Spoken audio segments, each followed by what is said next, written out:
Nunca pensé que las personas que más amaba en este mundo serían capaces de planear mi funeral mientras yo aún respiraba. Cuando leí esa nota que mi nieta Graciela había deslizado secretamente en mi bolso, mis manos temblaron tanto que casi se me cae el papel. Abuela, esto es sobre mamá. Léelo cuando llegues a casa. Es importante. Sus palabras resonaron en mi cabeza como campanas de alarma. Lo que descubrí esa tarde cambió para siempre la forma en que veo a mi propia familia, especialmente a Sandra, mi hija, en quien había depositado toda mi confianza y amor durante 70 años de vida. Pero todo había comenzado de manera tan normal esa mañana de domingo. El aroma a canela y café recién hecho llenaba mi cocina mientras preparaba el desayuno especial que tanto le gustaba a Graciela. La luz dorada del amanecer se filtraba por las cortinas de encaje que yo misma había tejido hace 20 años, creando pequeños arcoíris sobre la mesa de madera donde tantas conversaciones familiares habían ocurrido. Sandra había llamado temprano, como siempre hacía los domingos, con esa voz dulce que usaba cuando quería algo de mí.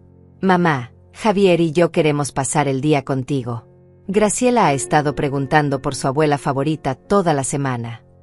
Me sentí tan feliz al escuchar esas palabras. Después de los meses difíciles que habíamos pasado, con tantas discusiones sobre mi futuro y mi independencia, pensé que finalmente las cosas estaban volviendo a la normalidad entre nosotras. Me vestí con mi vestido verde olivo, ese que Sandra siempre había dicho que me hacía ver más joven, y até mi cabello gris en un moño suave. Revisé cada detalle de la casa, las flores frescas en la mesa del comedor, los cojines perfectamente acomodados en el sofá, las fotografías familiares pulidas hasta brillar. Quería que todo estuviera perfecto para mi familia. Mientras esperaba su llegada, recordé todos los domingos anteriores, cuando Sandra era niña y corría por estos mismos pasillos, cuando me abrazaba fuerte y me decía que nunca me dejaría sola. ¿Cómo había cambiado tanto mi pequeña? ¿En qué momento dejé de ser su madre para convertirme en una carga? Mi casa había sido testigo de tantos momentos felices. Cada rincón guardaba memorias de cumpleaños, navidades, graduaciones. La escalera donde Sandra había dado sus primeros pasos, la ventana donde esperaba que regresara del colegio, el jardín donde habíamos plantado rosas rojas cuando cumplió 15 años. Había trabajado 2 empleos durante décadas para pagar esta casa, limpiando oficinas por las noches después de trabajar en la fábrica textil durante el día. Mis manos ásperas y cansadas eran el testimonio de cada dólar ahorrado, cada sacrificio hecho por el bien de mi hija. Nunca me quejé. Nunca le hice sentir que era una carga. Al contrario, ella era mi motivación para levantarme cada mañana. Cuando llegaron, noté algo diferente en el ambiente. Sandra sonreía demasiado, esa sonrisa forzada que había aprendido a reconocer después de 45 años de ser su madre. Javier, mi yerno, apenas me saludó con un beso en la mejilla, pero sus ojos evitaban los míos. Había algo calculado en sus movimientos, como si estuvieran siguiendo un guión ensayado. Solo Graciela parecía genuinamente feliz de verme, corriendo hacia mis brazos con esa energía pura que solo tienen los niños de 12 años. Abuela Rosalía, te extrañé mucho. Su abrazo fue lo único real en toda esa mañana llena de actuaciones. Observé a Sandra mientras caminaba por mi sala, tocando los objetos como si estuviera haciendo inventario. Sus dedos se deslizaron por el marco de plata de la fotografía de su graduación, por el jarrón de cristal que había sido de mi madre, por la cómoda antigua donde guardaba mis documentos importantes. Esta casa tiene tantos recuerdos, mamá, dijo con una voz extrañamente melancólica. Debe ser difícil mantenerla sola a tu edad. Había algo en su tono que me erizó la piel, una falsa compasión que nunca había escuchado antes en su voz. Durante el almuerzo, mientras servía el guiso de pollo que tanto les gustaba, escuché fragmentos de conversaciones susurradas entre Sandra y Javier. Palabras sueltas que flotaban en el aire como hojas muertas. Pronto, papeles, médico, decisión. Cuando les preguntaba qué estaban discutiendo, Sandra respondía con esa risa nerviosa que usaba cuando mentía desde pequeña. Nada importante, mamá. Solo cosas del trabajo. Pero yo conocía a mi hija mejor que nadie. Había algo que no me estaban diciendo, algo que hacía que el ambiente se sintiera pesado como antes de una tormenta. Javier se levantó varias veces durante la comida, supuestamente para atender llamadas de trabajo, pero lo escuché hablando en voz baja en el pasillo. Sí, para la próxima semana, decía. Ya tenemos todo listo, solo falta que ella firme. Mi sangre se enfrió. ¿Qué tenían que tener listo? ¿Qué querían que yo firmara? Las piezas de un rompecabezas terrible comenzaron a encajar en mi mente, pero aún no podía ver la imagen completa. Fue durante la sobremesa, mientras yo lavaba los platos y ellos creían que no podía escucharlos, que capté una conversación que me heló la sangre. «Ya hablé con el doctor Ramírez», susurraba Javier.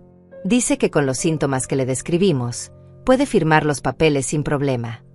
Sandra respondió con voz tensa. «¿Estás seguro de que funcionará? No quiero que haya complicaciones después». Mi corazón comenzó a latir tan fuerte que pensé que podrían escucharlo desde la sala. ¿De qué papeles estaban hablando? ¿Qué síntomas habían inventado sobre mí? Traté de mantener la calma mientras terminaba de lavar los platos, pero mis manos temblaban tanto que casi rompo uno de los vasos de cristal que había heredado de mi abuela. Cada palabra de esa conversación susurrada se grabó en mi mente como hierro candente. Doctor Ramírez, síntomas, papeles sin problema. Mi respiración se volvió irregular y tuve que apoyarme en el fregadero para no tambalearme. Durante todos estos años, había confiado ciegamente en Sandra, había puesto en sus manos el poder de tomar decisiones sobre mi salud cuando llegara el momento. Nunca imaginé que usaría esa confianza en mi contra. Regresé a la sala con una sonrisa forzada, fingiendo que no había escuchado nada, pero por dentro mi mundo se estaba desmoronando. Sandra y Javier habían dejado de susurrar y ahora hablaban de cosas triviales. El clima, las noticias, el trabajo. Era como si hubieran puesto una máscara sobre otra máscara. Graciela estaba sentada en el sofá, hojeando uno de mis álbumes de fotografías familiares, pero noté que me miraba de vez en cuando con una expresión preocupada que no era normal en una niña de su edad. Había algo en sus ojos, una tristeza madura que me recordaba a mí misma cuando era pequeña y tenía que guardar secretos de adultos que no entendía completamente. «Abuela», me dijo Graciela de repente, «¿puedes enseñarme a hacer esas galletas de vainilla que me gustan tanto?». Su petición parecía inocente, pero había urgencia en su voz. Sandra levantó la vista del teléfono donde había estado escribiendo mensajes toda la tarde. «Graciela, no molestes a la abuela. Ya le dijimos que no se esfuerce tanto en la cocina». La forma en que dijo, «no se esfuerce», sonó como si estuviera hablando de alguien inválido, no de su madre que había cocinado para la familia durante décadas sin una sola queja. Pero accedí a enseñarla a Graciela, necesitaba mantener las manos ocupadas para no pensar en lo que había escuchado. En la cocina, mientras mezclábamos la harina y el azúcar, Graciela se acercó a mí y me susurró tan bajo que apenas pude escucharla. «Abuela, ellos no saben que yo sé». Mi corazón se detuvo por un segundo. Sus palabras confirmaban mis peores sospechas. «¿Qué sabes, mi amor?», le pregunté, tratando de mantener la voz calmada aunque por dentro estaba gritando. Ella miró hacia la puerta de la cocina para asegurarse de que sus padres no estuvieran escuchando, luego me dijo, «Escuché cuando hablaban por teléfono anoche. Mamá le decía a alguien que tú estás loca y que van a llevarte a un lugar donde cuidan a los abuelitos enfermos.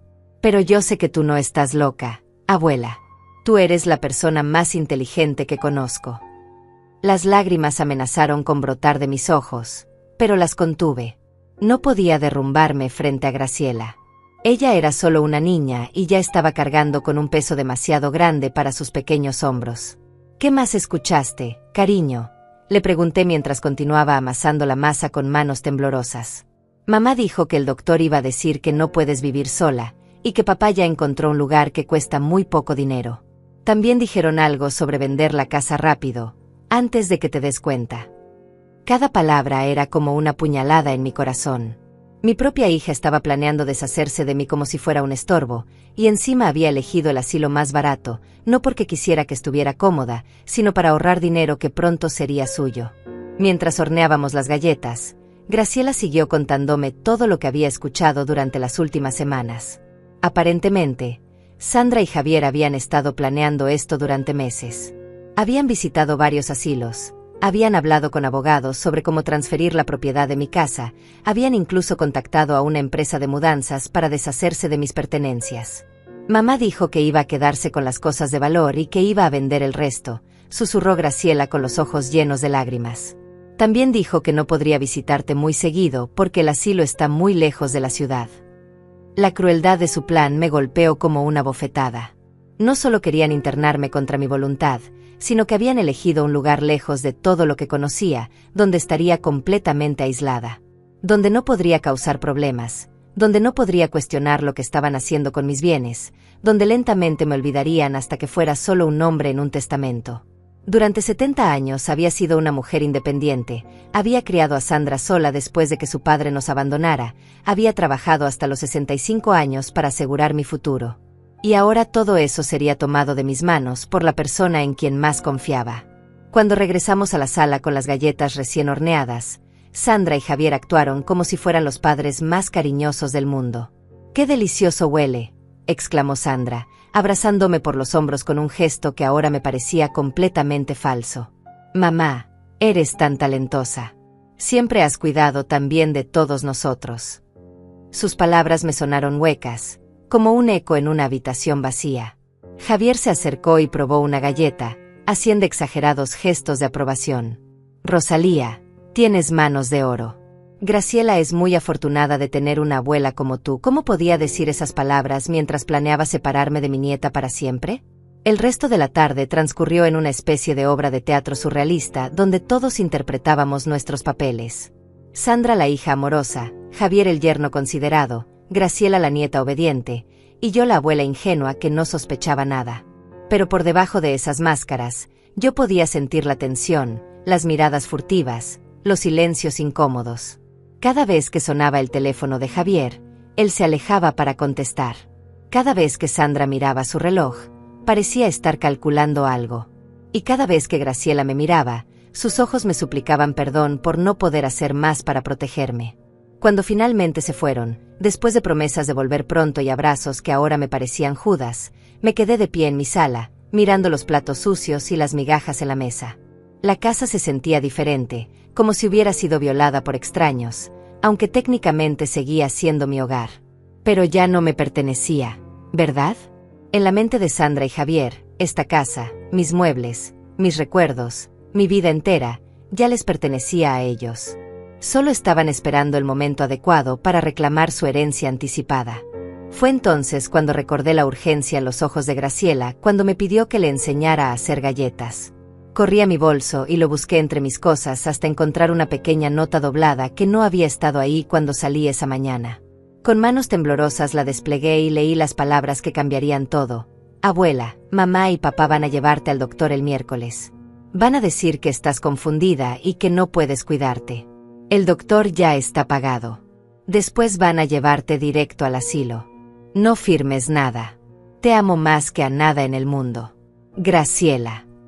Mi pequeña nieta había arriesgado todo para advertirme. En ese momento supe que tenía 3 días para salvar mi vida. Esa noche no pude dormir ni un minuto. Me quedé despierta en mi cama, mirando las sombras que la luz de la calle proyectaba en el techo, mientras mi mente procesaba la magnitud de la traición que estaba enfrentando. 3 días. Solo tenía 3 días antes de que Sandra y Javier ejecutaran su plan perfecto. Me levanté varias veces para caminar por la casa, tocando cada objeto, cada fotografía, cada rincón que pronto ya no sería mío. Esta casa no era solo 4 paredes y un techo, era el testimonio de toda una vida de trabajo y sacrificio. Había fregado pisos ajenos durante años para poder pagar la hipoteca. Había cosido hasta altas horas de la madrugada para ganar unos dólares extra que me permitieran comprar muebles decentes. Cada centavo invertido en este hogar había salido del sudor de mi frente, y ahora mi propia hija quería arrebatármelo todo mientras yo aún respiraba. El amanecer del lunes me encontró sentada en la cocina, con una taza de café frío entre las manos, mirando por la ventana el jardín que había cultivado durante décadas. Las rosas rojas que había plantado cuando Sandra cumplió 15 años ahora estaban en plena floración, y las hierbas aromáticas que usaba para cocinar crecían vigorosas cerca de la cerca. ¿Quién cuidaría de mi jardín cuando yo no estuviera? Probablemente Javier contrataría a alguien para que lo destruyera y pusiera césped artificial, más fácil de mantener y más atractivo para posibles compradores. La imagen de extraños pisoteando mis flores me dio fuerzas para actuar. No iba a permitir que me llevaran como un cordero al matadero. Lo primero que hice fue buscar en mi escritorio todos los documentos importantes: escrituras de la casa, testamento, pólizas de seguro, estados de cuenta bancarios. Tenía ahorrado cerca de $80,000, fruto de décadas de vida frugal y trabajo constante. También tenía una pequeña pensión que recibía cada mes y, por supuesto, la casa que valía aproximadamente $250,000 según la última tasación. Era una suma considerable, suficiente para que Sandra y Javier consideraran que valía la pena destruir la vida de una anciana para apoderarse de ella. Mientras revisaba cada papel, me di cuenta de que había sido demasiado ingenua al darle a Sandra poder notarial sobre mis cuentas médicas. Había pensado que era una precaución sensata para cuando llegara el momento en que realmente necesitara ayuda. Nunca imaginé que lo usaría en mi contra. Alrededor del mediodía, decidí llamar a mi vecina Julieta, una mujer de mi edad que vivía en la casa de al lado desde hacía 15 años. Julieta había pasado por una situación similar con su hijo mayor hace unos años, aunque afortunadamente había logrado resolver las cosas antes de que llegaran demasiado lejos. Rosalía, mi querida, me dijo cuando le conté mi situación, tienes que actuar rápido. Estos casos son más comunes de lo que la gente piensa. Los hijos ven a sus padres como una cuenta bancaria con patas. Sus palabras, aunque crudas, me confirmaron que no estaba loca, que lo que me estaba pasando era real y terriblemente común. Julieta me aconsejó que contactara inmediatamente a un abogado, pero no a cualquier abogado. Necesitas a alguien que entienda estos casos, que haya visto la maldad de la que son capaces los familiares cuando hay dinero de por medio. Me dio el nombre de Elías Morante, un abogado especializado en derecho de familia y abuso financiero hacia personas mayores. Es caro, me advirtió, pero vale cada dólar. El hijo de mi prima intentó hacer lo mismo que tu Sandra, y Elías no solo lo detuvo, sino que lo hizo pagar por todo el daño emocional que causó. Llamé al despacho de Elías inmediatamente y expliqué mi situación a su secretaria.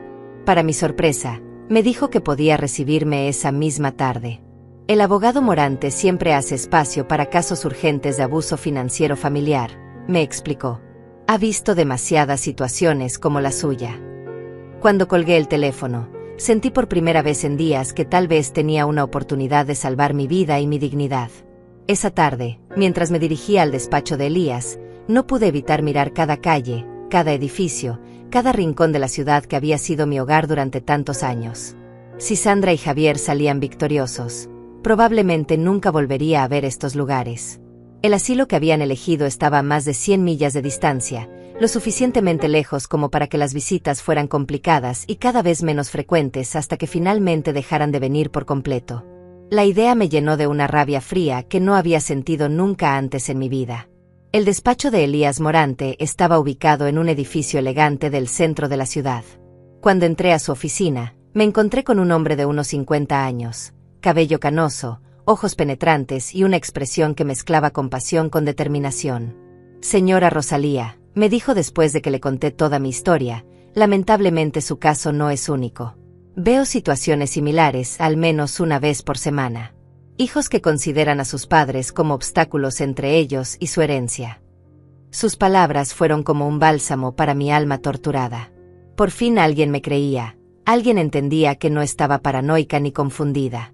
Elías me explicó exactamente cómo funcionaba el plan de Sandra y Javier.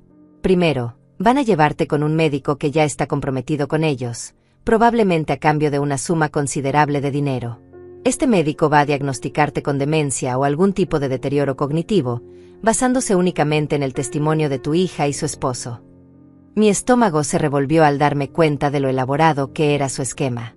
Después, van a usar ese diagnóstico falso para solicitar una orden judicial que los declare como tus guardianes legales. Una vez que tengan esa orden, pueden internarte contra tu voluntad y tomar control completo de tus bienes. Pero doctor, le dije, yo estoy perfectamente bien. Cualquier médico honesto puede ver que no tengo problemas mentales. Elías suspiró profundamente y me miró con tristeza. Señora Rosalía, cuando hay dinero de por medio, es sorprendente la cantidad de profesionales que están dispuestos a comprometer su ética. Además, el sistema legal está diseñado para proteger a las personas mayores, pero paradójicamente, esa misma protección puede ser usada en su contra por familiares sin escrúpulos. Me explicó que una vez que estuviera internada, sería prácticamente imposible revertir la situación. Los asilos tienen interés económico en mantener a los pacientes. Si alguien está pagando por su cuidado, no van a cuestionar si realmente necesita estar ahí.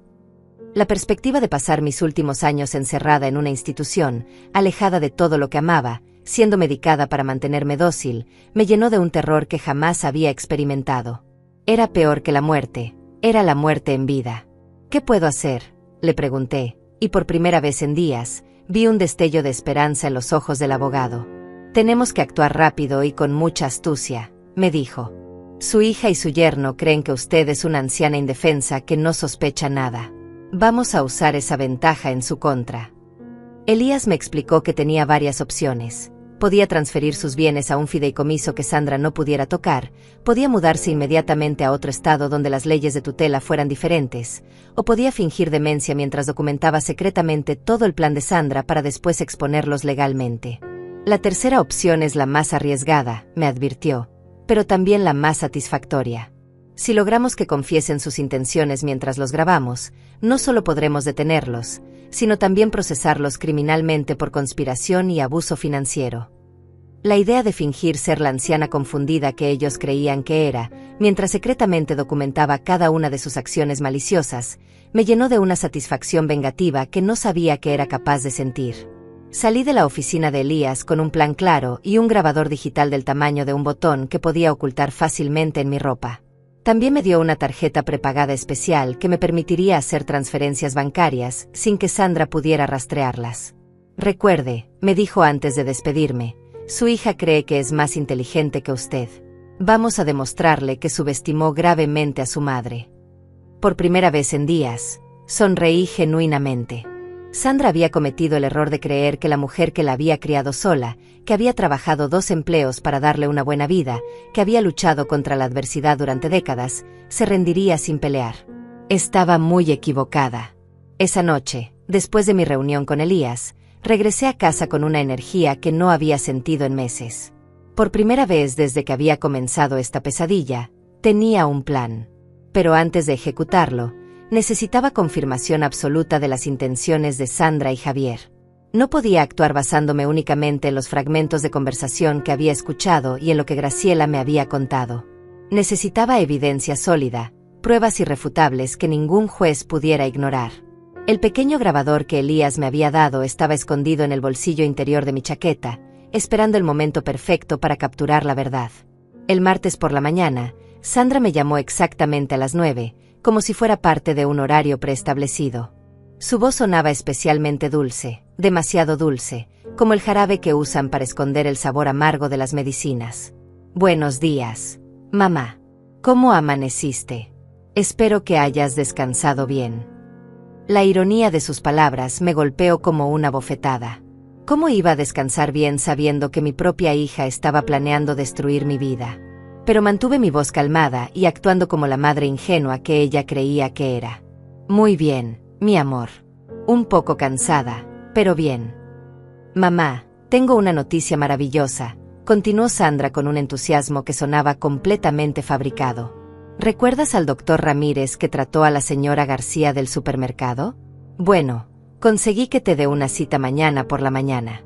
Es un chequeo de rutina, nada especial, pero a tu edad es importante mantenerse al día con estos temas. Mi sangre se heló. Había llegado el momento. El famoso doctor Ramírez que Javier había mencionado, el médico que supuestamente ya estaba pagado para diagnosticarme con demencia. Oh, Sandra, no creo que sea necesario. Me siento perfectamente bien. Mamá, su voz cambió ligeramente, adquiriendo un tono más firme, no es opcional. Ya está todo arreglado. Javier y yo pasamos a recogerte a las 10 de la mañana. Es por tu propio bien, tienes que entender eso. La forma en que dijo no es opcional me confirmó que ya no me consideraban capaz de tomar mis propias decisiones. En sus mentes, yo ya era una incompetente que necesitaba que otros decidieran por mí. Está bien, mi amor, respondí sumisamente, confío en tu criterio. Después de colgar, activé el grabador y llamé inmediatamente a Sandra de vuelta, fingiendo confusión. Sandra, cariño, se me olvidó preguntar. ¿A qué hora dijiste que era la cita? ¿Y dónde queda el consultorio del doctor? Es que últimamente se me olvidan las cosas y no quiero llegar tarde. Podía escuchar la satisfacción en su voz cuando respondió, no te preocupes por eso, mamá. Nosotros nos encargamos de todo. Tú solo tienes que estar lista a las 10. Era exactamente la respuesta que esperaba, la confirmación de que me trataban como a una niña incapaz de manejar sus propios asuntos. Durante el resto del día, mantuve mi rutina normal, pero cada movimiento estaba calculado. Limpié la casa meticulosamente, como si fuera la última vez que iba a hacerlo. Regué mis plantas, organicé mis fotografías y preparé mis documentos más importantes en un lugar donde Elías pudiera encontrarlos fácilmente si algo salía mal. También escribí una carta detallada explicando toda la situación, incluyendo fechas, nombres y conversaciones específicas. La guardé en una caja de seguridad que Sandra no conocía, junto con copias de todos mis documentos financieros. Esa tarde, mientras fingía tomar una siesta, escuché que alguien tocaba a la puerta. Era Javier, quien aparentemente había venido a verificar que todo estuviera bien con la casa. Le abrí la puerta actuando como la anciana somnolienta que él esperaba ver. «Hola, Javier. Qué sorpresa verte por aquí». Él entró con una familiaridad que me molestó profundamente, caminando por mi sala como si ya fuera el dueño. «Solo quería asegurarme de que estés preparada para mañana, Rosalía. Es importante que el doctor tenga una idea clara de tu estado actual». Lo que siguió fue una actuación magistral por parte de Javier, quien comenzó a hacerme preguntas aparentemente inocentes que en realidad estaban diseñadas para hacerme parecer confundida. «¿Recuerdas qué día es hoy, Rosalía? ¿Sabes en qué año estamos? ¿Recuerdas lo que desayunaste esta mañana?». Respondí a cada pregunta correctamente, pero él parecía decepcionado por mis respuestas coherentes. Entonces comenzó a hacer comentarios sutiles sobre mi apariencia y comportamiento. «Te ves un poco desaliñada hoy, pareces confundida. ¿Estás segura de que te sientes bien?». Era claro que estaba tratando de plantar semillas de duda sobre mi competencia mental, probablemente para poder reportarle al doctor Ramírez que había observado signos de deterioro cognitivo. Decidí darle exactamente lo que quería escuchar.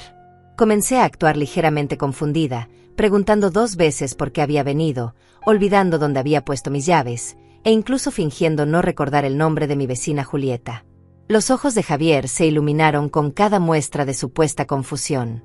Era evidente que estaba tomando notas mentales de todo para reportarle al médico corrupto.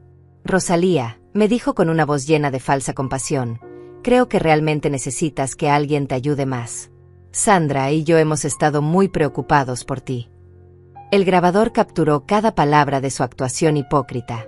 «No puedes seguir viviendo sola en esta casa grande. Es peligroso para alguien de tu edad, especialmente con estos problemas de memoria que estás teniendo». La forma en que dijo problemas de memoria me confirmó que él había sido parte integral en inventar esta narrativa sobre mi supuesto deterioro mental. Después de que Javier se fue, llamé inmediatamente a Elías para reportarle lo que había grabado. «Perfecto», me dijo. «Ahora tenemos evidencia de que están construyendo deliberadamente un caso falso contra usted. Mañana, cuando vayan al médico, mantenga el grabador encendido durante toda la consulta. Necesitamos capturar el momento exacto en que el doctor Ramírez haga un diagnóstico basado en información falsa». Su voz sonaba emocionada, como un cazador que finalmente había encontrado el rastro de su presa. Esa noche, mientras me preparaba para lo que podría ser mi última noche en mi propia casa, reflexioné sobre cómo había cambiado mi percepción de Sandra en solo unos días. La niña que había criado con tanto amor, que había sido mi motivación para levantarme cada mañana durante décadas, se había convertido en una extraña calculadora y cruel. ¿En qué momento había dejado de verme como su madre para verme como un obstáculo en su camino hacia la riqueza? ¿Había sido siempre así, o las circunstancias la habían transformado en alguien irreconocible? Pensé en todos los sacrificios que había hecho por ella. Las noches sin dormir cuando estaba enferma de pequeña, los trabajos extra para poder pagarle clases de piano, las vacaciones que nunca tomé para ahorrar dinero para su educación universitaria. Había puesto su felicidad antes que la mía durante toda su vida, y ahora ella estaba dispuesta a destruir la mía sin el menor remordimiento. La traición dolía más que cualquier golpe físico que hubiera recibido jamás. Pero en medio de esa oscuridad, había una luz: Graciela. Mi pequeña nieta había arriesgado todo para advertirme. A sus 12 años, tenía más integridad moral que sus propios padres. En ella veía reflejada a la Sandra que había criado, antes de que la codicia la corrompiera. Si lograba salir victoriosa de esta batalla, me aseguraría de que Graciela supiera que siempre habría un lugar para ella en mi vida, sin importar las consecuencias. Alrededor de la medianoche, escuché un auto estacionándose frente a mi casa. Miré por la ventana y vi a Sandra y Javier en el asiento delantero, hablando en voz baja mientras miraban hacia mi casa. Estaban vigilándome, asegurándose de que no fuera a escapar antes de la cita con el doctor. La imagen de mi propia hija haciendo guardia frente a mi casa como si fuera una criminal me llenó de una tristeza tan profunda que por un momento pensé que mi corazón se detendría. Pero luego recordé las palabras de Elías: su hija cree que es más inteligente que usted. Mañana descubriría lo equivocada que estaba. El miércoles amaneció gris y nublado, como si el mismo cielo fuera cómplice de la traición que estaba a punto de desarrollarse.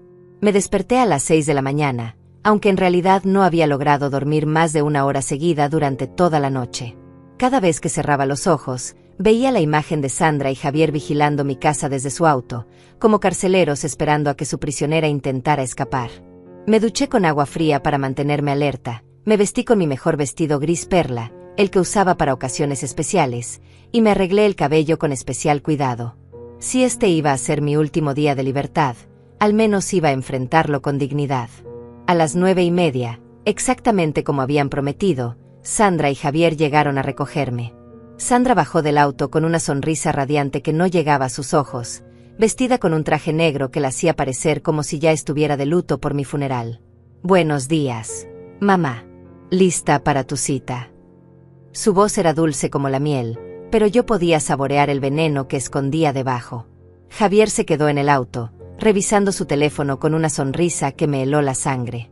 Probablemente estaba confirmando los detalles finales con el asilo o verificando que el doctor Ramírez estuviera preparado para su actuación. Durante el trayecto al consultorio, Sandra mantuvo una conversación aparentemente normal conmigo, pero yo podía sentir la tensión en cada una de sus palabras. Me preguntaba sobre cosas triviales: si había desayunado bien, si había tomado mis vitaminas, si había dormido tranquila. Pero detrás de cada pregunta había una evaluación, como si estuviera documentando mentalmente cada una de mis respuestas para usarlas posteriormente como evidencia de mi supuesto deterioro mental. El grabador en mi chaqueta capturaba cada palabra, cada inflexión de voz, cada pausa calculada. «Mamá», me dijo de repente, «quiero que sepas que todo lo que estamos haciendo es porque te amamos. Javier y yo solo queremos lo mejor para ti». La hipocresía de sus palabras me golpeó como una bofetada. Si realmente me amaran, no estarían planeando arrancarme de mi hogar para encerrarme en una institución contra mi voluntad.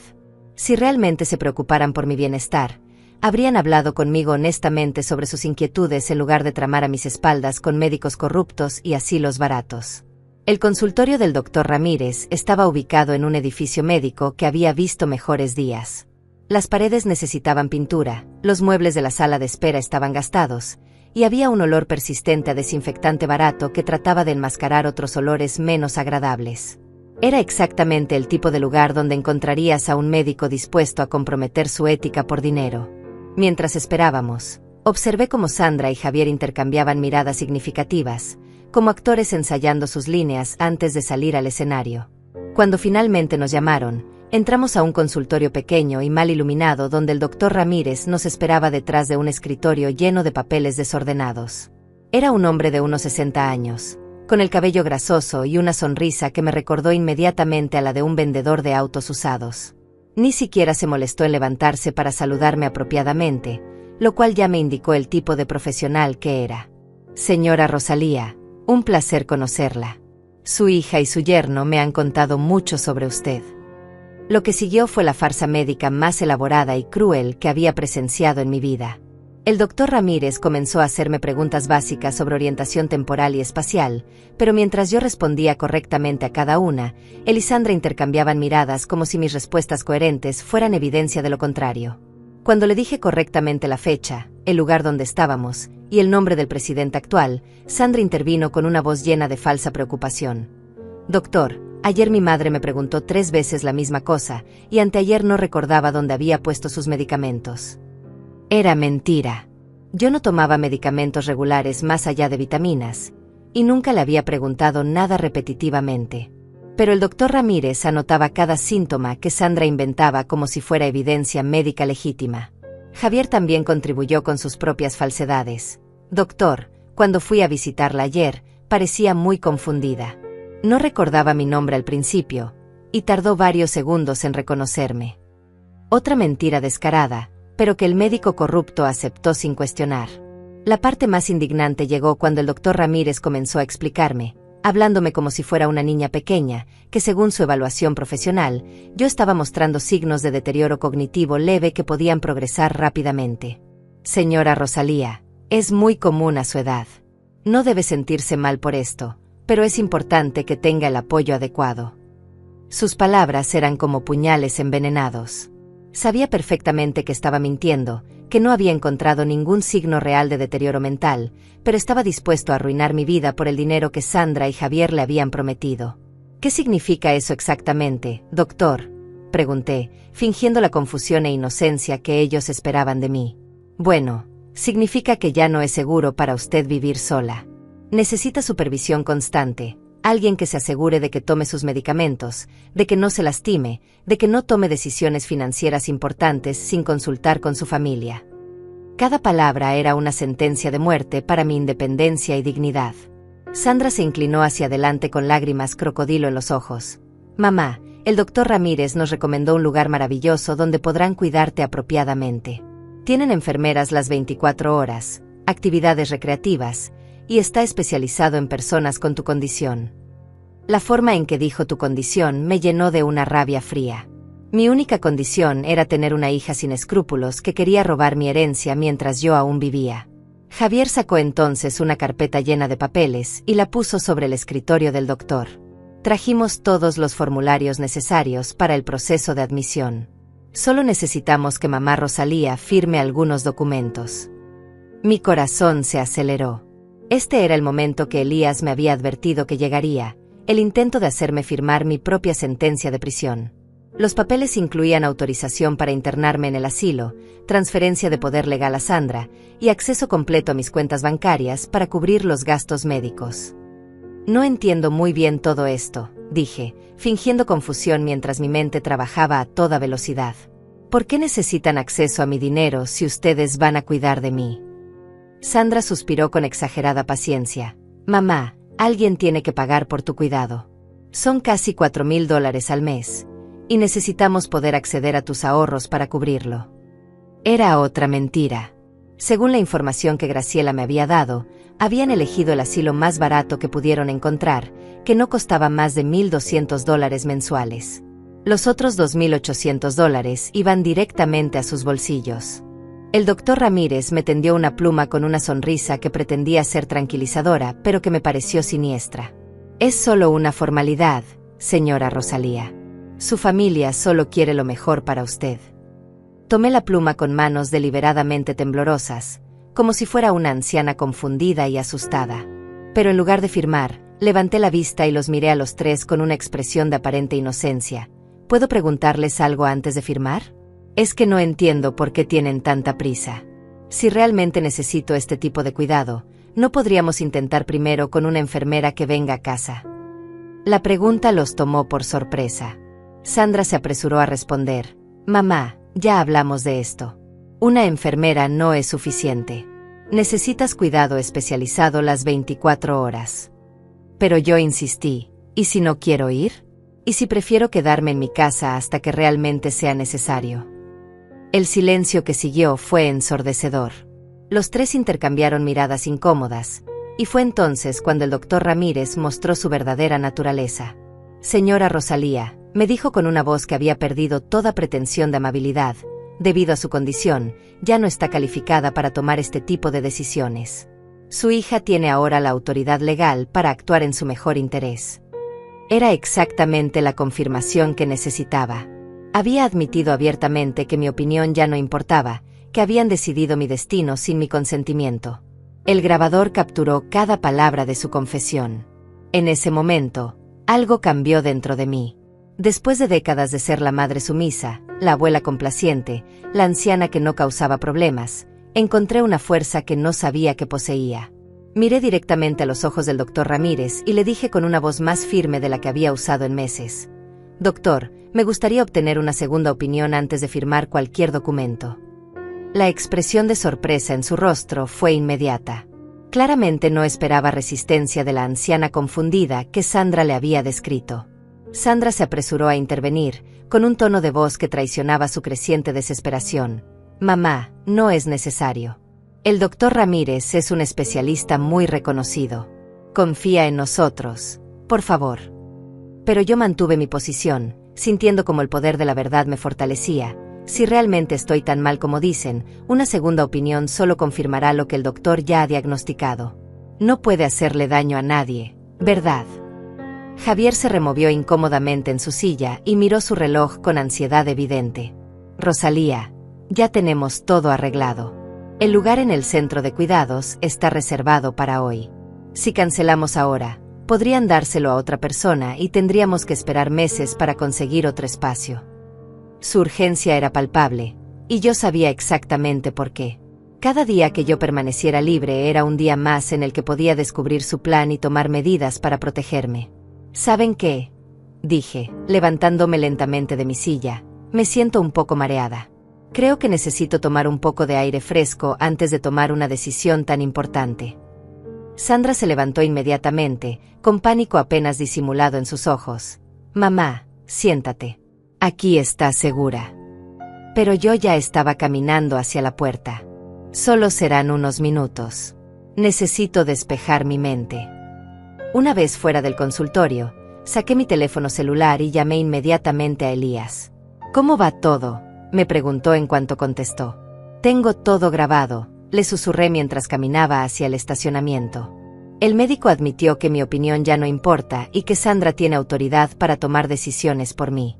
También mintieron sobre los costos del asilo y están tratando de hacerme firmar documentos para acceder a mis cuentas bancarias. Perfecto, respondió Elías con satisfacción audible en su voz. Eso es exactamente lo que necesitábamos. Ahora, escúcheme cuidadosamente. No firme absolutamente nada, sin importar las amenazas o presiones que le hagan. Mantenga el grabador encendido y trate de hacer que admitan más detalles sobre su plan. Mientras tanto, yo voy a activar las medidas de protección que discutimos. Cuando regresé al consultorio, encontré a Sandra, Javier y al doctor Ramírez en una discusión susurrada que se detuvo abruptamente cuando me vieron entrar. Sus rostros mostraban una mezcla de frustración y determinación que me confirmó que habían decidido proceder con su plan sin importar mi cooperación. ¿Te sientes mejor, mamá?, preguntó Sandra con una sonrisa forzada que no engañaba a nadie. Mucho mejor, respondí, retomando mi papel de anciana ligeramente confundida. Pero todavía tengo algunas preguntas. Por ejemplo, ¿por qué eligieron este asilo específico? ¿Visitaron otros lugares? La pregunta pareció incomodarlos. Javier fue el primero en responder. Investigamos muchas opciones, Rosalía. Este lugar tiene las mejores referencias y está especializado en casos como el tuyo. ¿Y cuánto va a costar exactamente?, pregunté, fingiendo preocupación financiera genuina. No quiero que se agoten todos mis ahorros muy rápido. Sandra y Javier intercambiaron una mirada rápida antes de que ella respondiera. No te preocupes por eso, mamá. Nosotros nos encargamos de todos los detalles financieros. Tú solo tienes que concentrarte en ponerte mejor. Era fascinante observar cómo evitaban dar números específicos. Sabían que si yo conociera el costo real del asilo, me daría cuenta inmediatamente de que estaban planeando robar la diferencia. Pero me gustaría saber, insistí con la terquedad que solo una anciana puede mostrar. Son mis ahorros, después de todo. El doctor Ramírez intervino con impaciencia creciente. Señora Rosalía, estos detalles son complicados para alguien en su estado. Es mejor dejar que su familia se encargue de estas cosas. Sus palabras eran exactamente lo que Elías necesitaba escuchar. Un médico admitiendo abiertamente que me consideraba incompetente para manejar mis propios asuntos financieros sin evidencia médica legítima que lo respaldara. Miren, dije finalmente. Entiendo que están preocupados por mí, pero esta es una decisión muy grande. Podrían darme al menos hasta mañana para pensarlo. La reacción fue inmediata y reveladora. Sandra se puso visiblemente tensa. Mamá, ya no hay tiempo para pensar. Todo está arreglado para hoy. La ambulancia va a llegar a tu casa en 2 horas para llevarte directamente al centro. La palabra ambulancia me heló la sangre. No habían mencionado una ambulancia antes. Era evidente que estaban preparados para llevarme por la fuerza si yo no cooperaba voluntariamente. ¿Ambulancia?, pregunté con genuina alarma. ¿Por qué necesitaría una ambulancia? Puedo caminar perfectamente bien. Javier se apresuró a explicar: es protocolo estándar para este tipo de traslados. Es por tu seguridad, Rosalía. Además, ya está pagada y programada. Cada detalle de su plan se revelaba más elaborado y cruel. No solo querían robar mis bienes, sino que querían humillarme en el proceso, llevándome de mi casa como si fuera una emergencia médica, probablemente para que todos los vecinos vieran y confirmaran en sus mentes que realmente estaba loca. ¿Y si me niego a ir?, pregunté, mirando directamente a los ojos de Sandra. Por un momento, vi un destello de la verdadera mujer detrás de la máscara de hija preocupada. Sus ojos se endurecieron y su voz adquirió un tono que jamás había usado conmigo antes. Mamá, ya no tienes opción en esto. El doctor ha determinado que no estás capacitada para tomar estas decisiones. Si no cooperas voluntariamente, tendremos que hacerlo por la fuerza. Era la confesión final que necesitaba. Mi propia hija había admitido abiertamente que estaba dispuesta a usar la fuerza para internarme contra mi voluntad. El grabador capturó cada palabra de su amenaza. Me levanté nuevamente, esta vez con una determinación que lo sorprendió. Creo que necesito ir al baño antes de firmar cualquier cosa, anuncié. Una vez en el baño, llamé inmediatamente a Elías. Lo tengo todo, le susurré urgentemente. Amenazaron con usar la fuerza si no coopero, admitieron que tienen una ambulancia programada para llevarme contra mi voluntad, y Sandra confesó que ya no considera que tengo derecho a tomar mis propias decisiones. Excelente, respondió Elías. Ahora escúcheme muy cuidadosamente. Salga de ese baño, dígales que necesita ir a casa para recoger algunas cosas personales antes del traslado. Una vez que llegue a su casa, no entre. Hay un auto negro esperándola en la esquina. Entre en ese auto inmediatamente.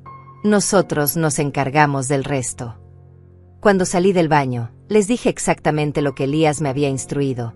Está bien, firmaré los papeles, pero necesito ir a casa primero para recoger algunas cosas personales. Ropa, fotografías, mis medicinas. Sandra pareció aliviada de que finalmente hubiera cedido. Por supuesto, mamá. Pero tiene que ser rápido. La ambulancia llega a las 2. Durante el viaje de regreso a mi casa, Sandra y Javier estaban eufóricos. Pensaban que habían ganado, que su plan había funcionado perfectamente. Sandra incluso comenzó a hablar sobre cómo iban a mantener la casa en buenas condiciones mientras yo estaba recuperándome. Era su forma de decir que ya se consideraban los nuevos dueños de mi hogar.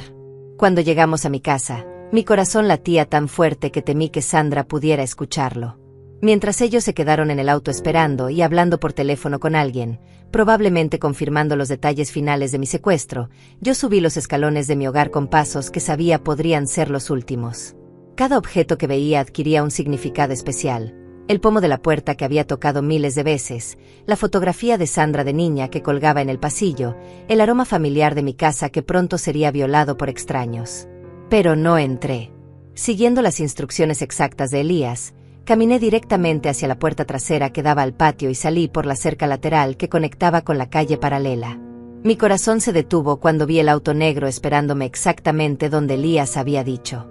El conductor, un hombre de mediana edad con traje oscuro, me abrió la puerta trasera sin decir una palabra. «¿Elías Morante?», pregunté para confirmar. Él asintió y me ayudó a subir al vehículo. «Señora Rosalía», dijo el conductor mientras arrancábamos silenciosamente, «soy detective privado y trabajo con el señor Morante. En 10 minutos, su hija y su yerno se darán cuenta de que no va a salir de esa casa. Para entonces, usted ya estará completamente fuera de su alcance». Sus palabras me llenaron de un alivio tan profundo que por primera vez en días pude respirar normalmente. Mientras nos alejábamos de mi barrio, pude ver por el espejo lateral que Sandra había salido del auto y estaba caminando nerviosamente hacia mi casa. En pocos minutos descubriría que había subestimado gravemente a la mujer que la había criado. La idea de su cara cuando se diera cuenta de que había perdido el control de la situación me llenó de una satisfacción que jamás pensé que sería capaz de sentir hacia mi propia hija. El detective me llevó directamente al despacho de Elías, donde me esperaba con una sonrisa que mezclaba admiración profesional con genuino afecto. «Señora Rosalía, ha hecho un trabajo extraordinario. Las grabaciones que obtuvimos son más que suficientes para procesar a su hija, su yerno y ese médico corrupto por conspiración, fraude, intento de secuestro y abuso financiero hacia un adulto mayor. Sus palabras eran música para mis oídos. Pero esto es solo el comienzo, continuó Elías mientras me servía una taza de té caliente que mis manos temblorosas necesitaban desesperadamente. Ahora viene la parte donde usted recupera el control completo de su vida y se asegura de que nunca más puedan intentar algo así. Me explicó que durante las últimas horas, mientras yo estaba en el consultorio del doctor Ramírez, él había estado muy ocupado ejecutando el plan que habíamos discutido. Primero, me dijo mientras organizaba una carpeta llena de documentos, transfirió todos sus ahorros a una cuenta nueva en un banco diferente, bajo un fideicomiso que Sandra no puede tocar ni siquiera conocer. Sus $80,000 están completamente protegidos. El alivio que sentí fue indescriptible. Durante días había vivido con el terror de despertar un día y descubrir que todo mi dinero había desaparecido. Segundo, pusimos su casa en el mercado con una inmobiliaria de confianza. Tenemos 3 ofertas serias, todas por encima de los $250,000. Puede aceptar cualquiera de ellas y mudarse inmediatamente a donde usted elija, con dinero suficiente para vivir cómodamente el resto de su vida. La posibilidad de comenzar de nuevo, lejos de Sandra y Javier, me parecía un milagro. Tercero, continuó Elías con una sonrisa particularmente satisfecha, presentamos todas las grabaciones a la fiscalía. Dentro de 1 hora, el doctor Ramírez será arrestado por fraude médico. Sandra y Javier serán arrestados por conspiración e intento de abuso financiero.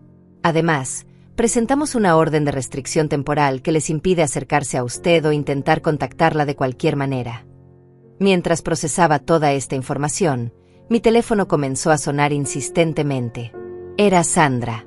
Dejé que sonara varias veces antes de mirar a Elías, quien asintió para indicarme que podía contestar. Activé el altavoz para que él pudiera escuchar la conversación que, por supuesto, también sería grabada. «Mamá, ¿dónde estás?». La voz de Sandra sonaba desesperada, con un tono de pánico que nunca había escuchado antes. «Hemos estado buscándote por todas partes. La ambulancia ya llegó y tú no estás en casa. Estoy muy preocupada».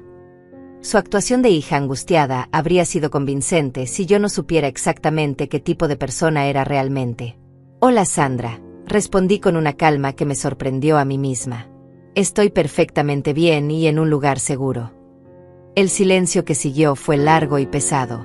Podía imaginarla procesando la implicación de mis palabras, dándose cuenta lentamente de que su plan había sido descubierto.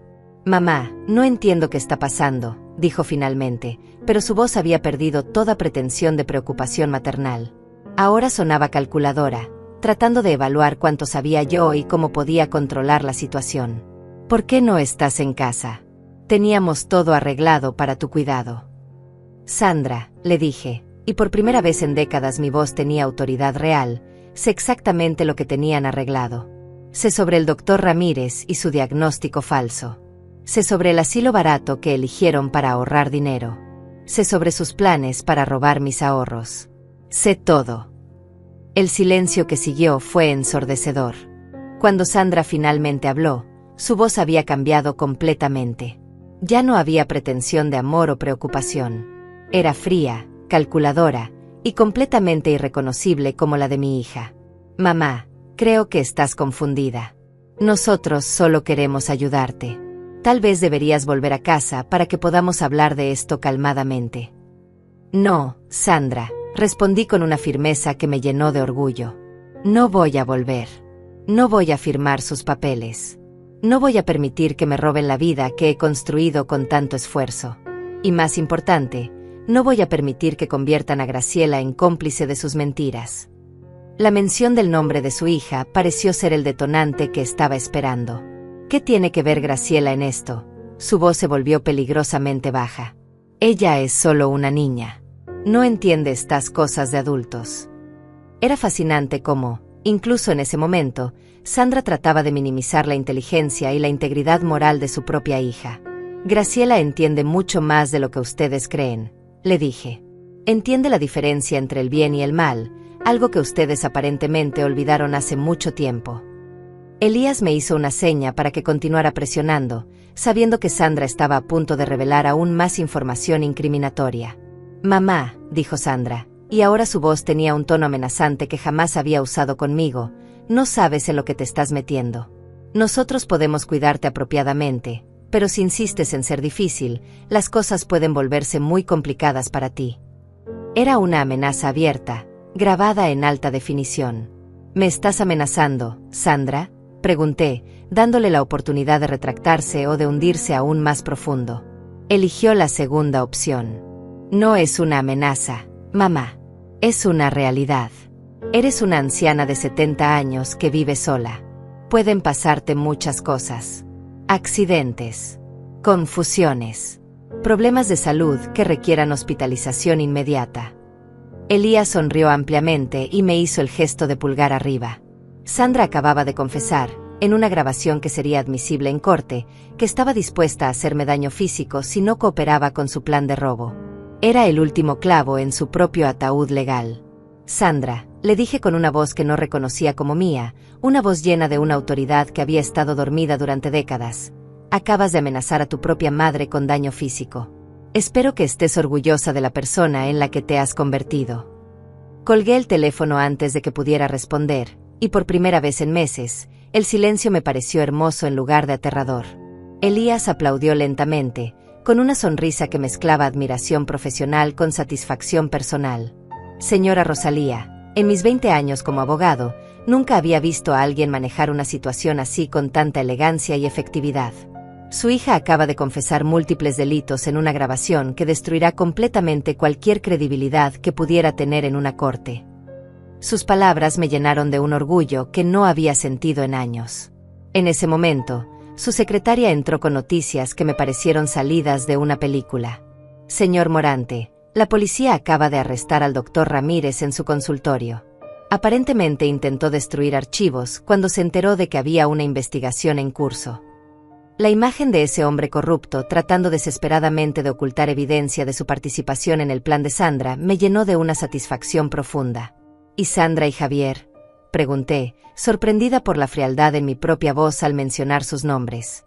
Los oficiales están en camino a su casa ahora mismo, respondió la secretaria. También tienen órdenes de búsqueda para revisar sus comunicaciones telefónicas y computadoras. Es probable que encuentren evidencia de otros planes o víctimas. Mientras procesaba la rapidez con la que su mundo se estaba desmoronando, no pude evitar pensar en Graciela. Mi pequeña nieta estaba a punto de ver a sus padres arrestados, y aunque ellos se la habían buscado completamente, ella era inocente en todo esto. Elías, le dije, necesitamos proteger a Graciela. Ella no tiene la culpa de tener padres sin escrúpulos. Ya pensé en eso, me respondió mientras sacaba más documentos de su escritorio.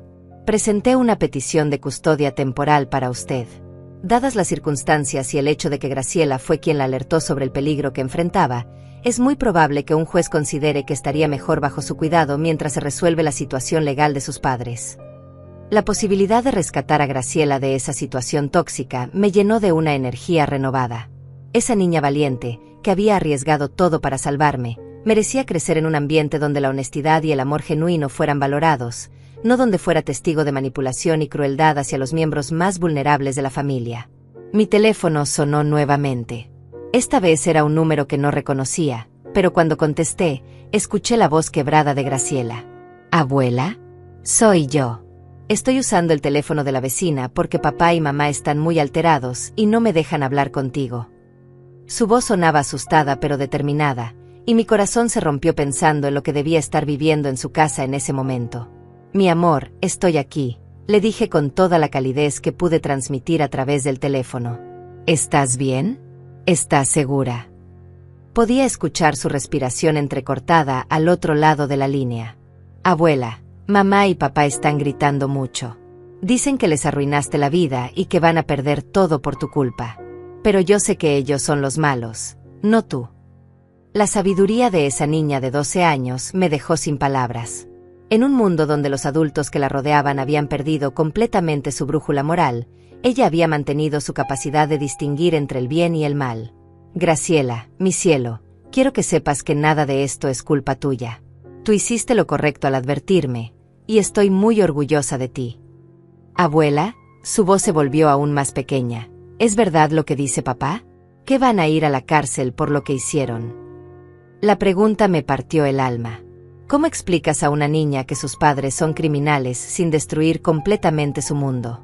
Cariño, tus padres tomaron algunas decisiones muy malas que lastimaron a otras personas.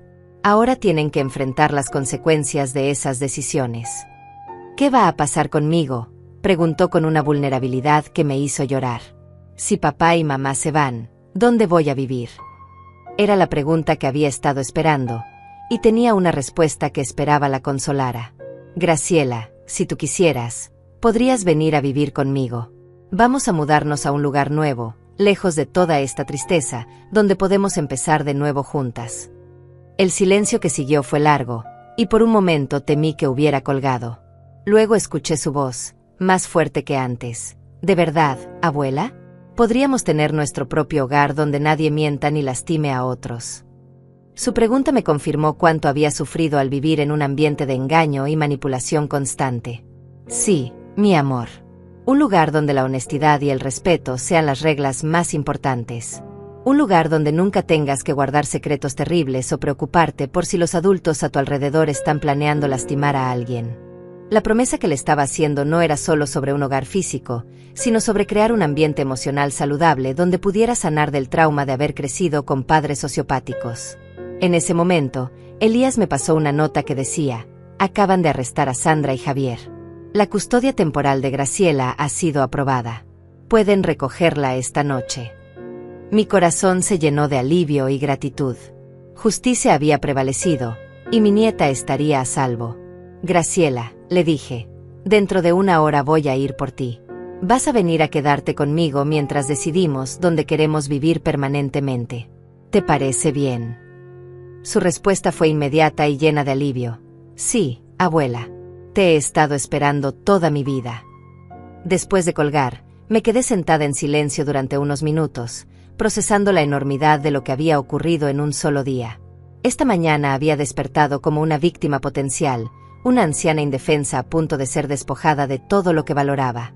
Ahora era una sobreviviente que había recuperado no solo su libertad y sus bienes, sino también la oportunidad de salvar a su nieta de un futuro tóxico. Elías me trajo los papeles finales para firmar, la transferencia de la custodia temporal de Graciela, los documentos de venta de mi casa, y las declaraciones oficiales para la fiscalía sobre los crímenes de Sandra, Javier y el doctor Ramírez. Mientras firmaba cada documento, sentí como si estuviera escribiendo los capítulos finales de una vida antigua y los primeros párrafos de una completamente nueva. ¿Tiene algún lugar específico en mente para mudarse?, me preguntó Elías mientras organizaba los papeles. Algo tranquilo, le respondí. Un lugar donde Graciela pueda ir a una buena escuela y hacer amigos decentes. Un lugar donde nadie conozca nuestra historia y podamos empezar completamente de cero. La idea de la anonimidad me parecía luxury después de meses de sentirme vigilada y manipulada. Esa tarde, cuando fui a recoger a Graciela, la encontré sentada en la puerta de la casa de la vecina con una pequeña maleta que había empacado sola. Sus ojos estaban rojos de llorar, pero cuando me vio, su cara se iluminó con una sonrisa que me recordó por qué había valido la pena luchar por todo esto. Abuela, me dijo corriendo hacia mis brazos, sabía que vendrías por mí. 6 meses después, mientras observaba a Graciela jugar en nuestro nuevo jardín desde la ventana de nuestra cocina en un pequeño pueblo costero a 300 millas de distancia de nuestra vida anterior, me di cuenta de que había encontrado algo que no sabía que estaba buscando: la paz verdadera. Habíamos elegido este lugar porque nadie nos conocía, porque las montañas nos protegían del pasado y porque el océano nos prometía infinitas posibilidades para el futuro. Graciela había florecido aquí como una flor que finalmente había encontrado el suelo adecuado. La casa que compramos era modesta pero perfecta: 3 dormitorios, un jardín donde podíamos plantar nuestras propias hierbas y flores, y lo suficientemente cerca de la escuela para que Graciela pudiera caminar con sus nuevos amigos. Con el dinero de la venta de mi casa anterior y mis ahorros protegidos, teníamos suficiente para vivir cómodamente sin preocupaciones financieras.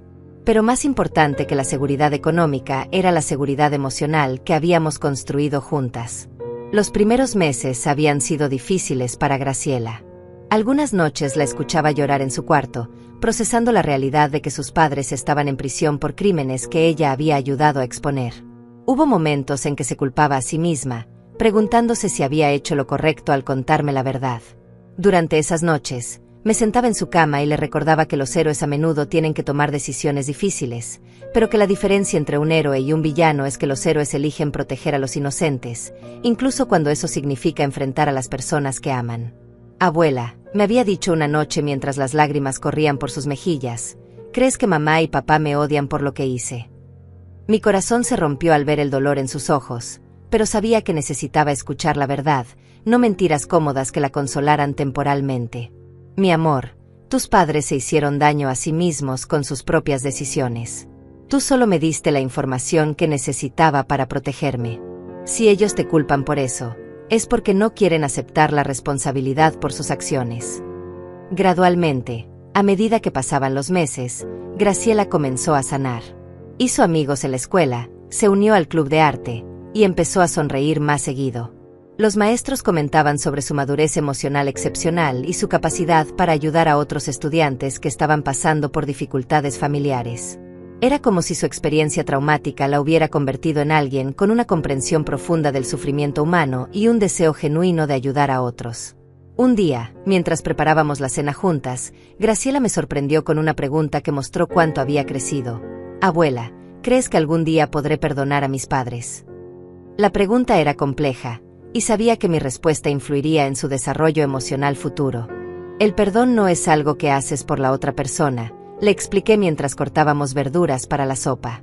Es algo que haces por ti misma, para liberarte del veneno del resentimiento. Pero eso no significa que tengas que permitir que las personas que te lastimaron vuelvan a hacerlo. Las noticias sobre el juicio de Sandra, Javier y el doctor Ramírez llegaban ocasionalmente a través de Elías, quien mantenía contacto regular conmigo. Sandra había recibido 5 años de prisión por fraude, conspiración y abuso financiero hacia un adulto mayor. Javier había recibido 4 años por los mismos cargos. El doctor Ramírez había perdido su licencia médica y recibido 3 años de prisión por fraude médico y participar en un esquema de abuso hacia personas mayores. Las sentencias eran justas, pero más importante era el precedente que establecían, que el abuso hacia las personas mayores por parte de familiares tendría consecuencias serias. Durante el juicio, según me contó Elías, Sandra había intentado argumentar que todo lo que había hecho era por mi propio bien, que realmente creía que yo necesitaba cuidado institucional. Pero las grabaciones de audio que habíamos obtenido destruyeron completamente esa defensa. Su amenaza telefónica de que podían pasarme muchas cosas si no cooperaba fue particularmente devastadora para su caso. El juez había comentado que nunca había visto evidencia tan clara de manipulación familiar y abuso financiero planificado. Una tarde, mientras Graciela estaba en la escuela, recibí una carta inesperada. Era de Sandra, enviada desde la prisión. Mis manos temblaron mientras la abría, no sabiendo qué esperar. La carta era breve y, para mi sorpresa, no contenía las acusaciones o manipulaciones que había anticipado. En lugar de eso, Sandra escribía: «Mamá, sé que no merezco tu perdón, pero necesito que sepas que todos los días pienso en la mujer que solía ser para mí cuando era niña. Perdí esa perspectiva en algún momento, y ahora entiendo lo que perdí cuando traté de lastimarte. Cuida bien a Graciela. Ella es mejor persona que yo jamás fui». Leí la carta varias veces, buscando signos de manipulación o falsedad, pero todo lo que podía encontrar era arrepentimiento genuino.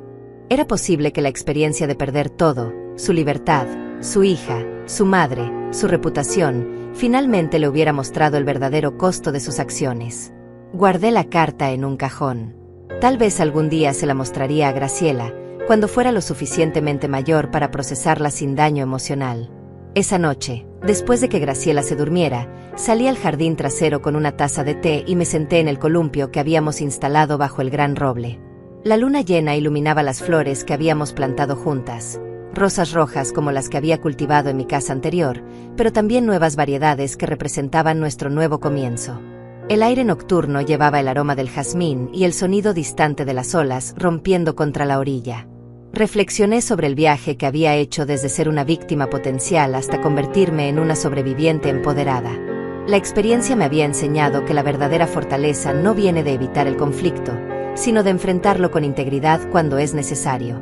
Había aprendido que el amor genuino a veces requiere establecer límites firmes, incluso con las personas más cercanas a nosotros. Más importante, había aprendido que nunca es demasiado tarde para comenzar de nuevo. A los 70 años, Había encontrado el coraje para defender mi dignidad y crear una nueva vida. Había salvado no solo mis propios bienes y libertad, sino también el futuro de mi nieta, liberándola de un ambiente tóxico donde podría haber crecido normalizando la manipulación y el abuso. Mientras terminaba mi té, escuché la voz somnolienta de Graciela llamándome desde su ventana. «Abuela, ¿estás bien ahí afuera?». Su preocupación genuina por mi bienestar, incluso cuando estaba medio dormida, me llenó de una calidez que contrastaba con la frialdad calculada que había experimentado con Sandra y Javier. «Estoy perfecta, mi amor», le respondí, solo disfrutando de la tranquilidad. Y era verdad. Por primera vez en décadas, mi vida era exactamente como yo quería que fuera. No había engaños, no había manipulaciones, no había amenazas ocultas. Solo una abuela y su nieta, construyendo un futuro basado en honestidad, respeto mutuo y amor genuino. Cuando finalmente entré a la casa, cerré la puerta con una satisfacción profunda. Sandra y Javier nunca más podrían tocar nuestras vidas. El doctor Ramírez nunca más podría hacer daño a otras personas mayores vulnerables. Y Graciela crecería conociendo que siempre hay consecuencias para aquellos que eligen lastimar a los inocentes, pero también que siempre hay esperanza para quienes eligen hacer lo correcto. En el silencio de nuestra nueva vida, habíamos encontrado algo que ellos nunca podrían robar, la paz que viene de vivir con integridad. 5 años después, mientras observaba a Graciela, ahora de 17 años, preparándose para su graduación de secundaria, me di cuenta de que las decisiones más difíciles de nuestras vidas a menudo nos llevan a los destinos más hermosos. Mi nieta se había convertido en una joven extraordinaria, presidenta del Consejo Estudiantil, voluntaria en el Centro Comunitario para Personas Mayores, y aceptada en 3 universidades prestigiosas con becas completas. Pero más que sus logros académicos, lo que me llenaba de orgullo era la persona en la que se había convertido, compasiva, íntegra, y con una determinación férrea para proteger a los vulnerables. «Abuela», me dijo esa mañana mientras se arreglaba frente al espejo, «¿sabes que el tema de mi ensayo de admisión universitaria fue sobre ti?». Me sorprendió su revelación. Nunca habíamos hablado mucho sobre aquellos días terribles que habían cambiado nuestras vidas. Escribí sobre cómo una mujer de 70 años me enseñó que la verdadera fortaleza no es evitar los conflictos, sino enfrentarlos con dignidad cuando amenazan lo que valoramos.